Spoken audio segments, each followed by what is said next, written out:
Le past perfect. Le past perfect, c'est un temps qui ressemble beaucoup au present perfect dans la manière dont il se construit.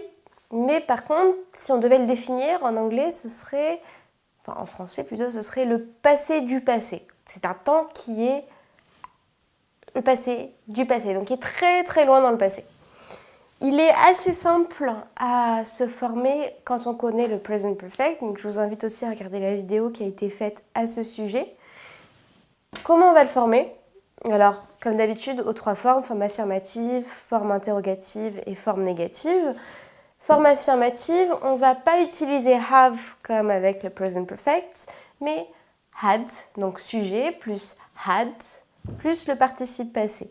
Petit rappel, le participe passé, il y a deux possibilités. Soit on a affaire à un verbe qui est irrégulier, du coup il faut l'apprendre. Sur la liste des verbes irréguliers, le participe passé, c'est la troisième colonne, la colonne la plus à droite normalement. Donc dans ce cas, si vous ne les avez pas appris, il faut le faire. Et sinon, plus simple, on a affaire à un verbe régulier. Dans ce cas, on a juste besoin de rajouter ed à la fin du verbe.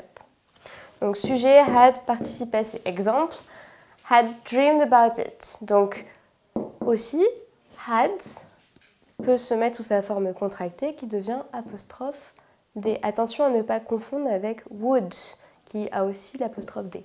Là, c'est vraiment had. Had dreamed about it. Et petite astuce pour ne pas confondre avec would, on aurait mis le verbe à l'infinitif après. Là, on a ed, donc on sait que c'est le participe passé, donc le pluperfect. Forme interrogative, on va d'abord mettre had, puis le sujet, puis le participe passé. Exemple, had I dreamed about it.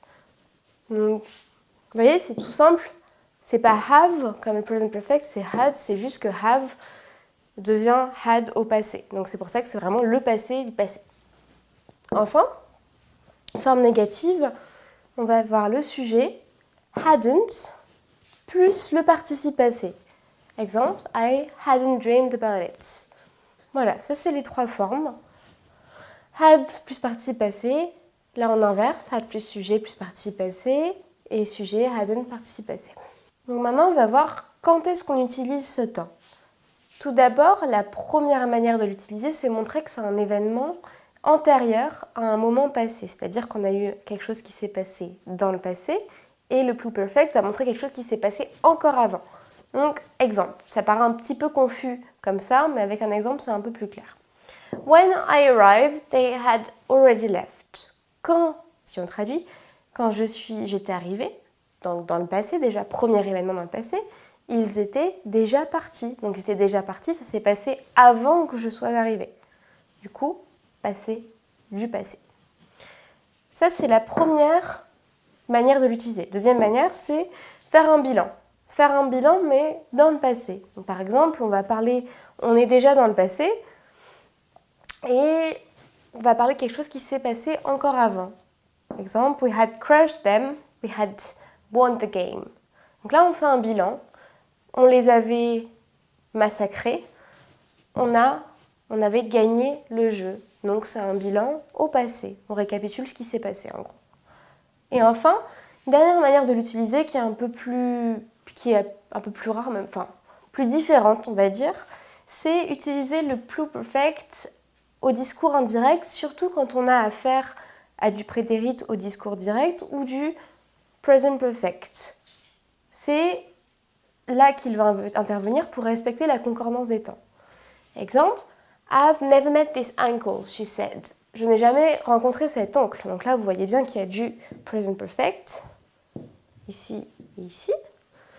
Et du coup, quand on va le mettre au discours indirect, pour respecter cette concordance des temps, on va devoir changer ce present perfect en pluperfect. She said she had never met this uncle before.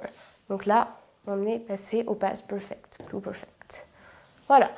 Ici, c'est les principes de base du past perfect. Donc comment toujours ne pas oublier l'auxiliaire had, puis le participe passé qu'on inverse à la forme interrogative, donc had plus le sujet plus participe passé, hadn't à la forme négative. On utilise trois possibilités. 1, quand on a affaire à un événement passé d'un moment passé, le fameux passé du passé. 2 quand on veut faire un bilan dans le passé, et 3 quand on utilise le discours indirect afin de respecter la concordance des temps.